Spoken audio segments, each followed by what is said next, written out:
Assalomu alaykum, Kamron aka, yaxshimisiz? Va alaykum assalom. Ishlaringiz yaxshimi? Bo'ladi. Menga ozgina pul kerak bo'lib qoldi. Pul? Qancha? $2000. $2000? Voy, ko'p ekan-ku. Menda uncha pul yo'q. Yo'q bo'lsa, topasiz endi Malikam. Tushunmadim. Qanaqasiga topaman? Eringizdan so'raysiz. Katta joyda ishlaydi axir.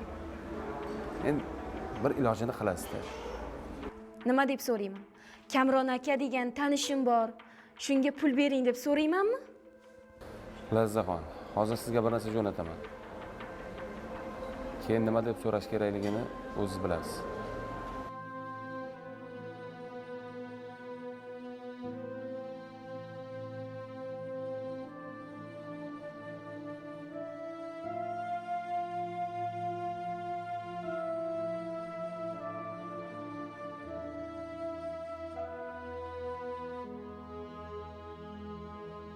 Ablah.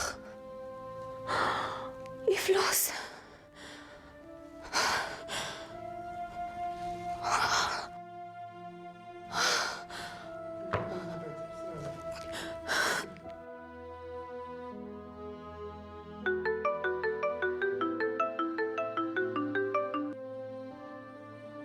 Bu nima? Qachon oldingiz? Qani, yoqdimi jonim? Maqsadingiz nima o'zi? Aytdim-ku, menga $2000 olib kelasan. Bo'lmasa bu rasmlaring butun internetda tarqatib. Men bilan hali shu maqsadda ko'rishib yurganmidingiz? Sen nima deb o'ylaganding? O'zing meni shirin so'zlarimga uchdingmi?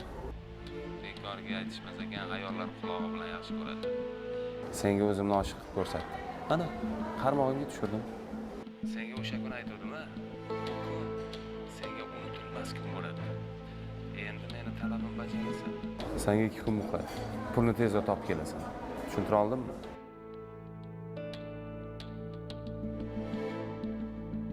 Ablah. Nima qilaman? Nima qilaman? Nima qildim? Erimga xiyonat qilib qo'ydim-ku. Iflos. Qanaqa bardandim? Bilib qolsa nima?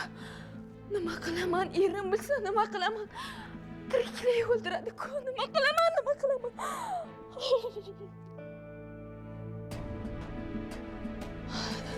Tezroq.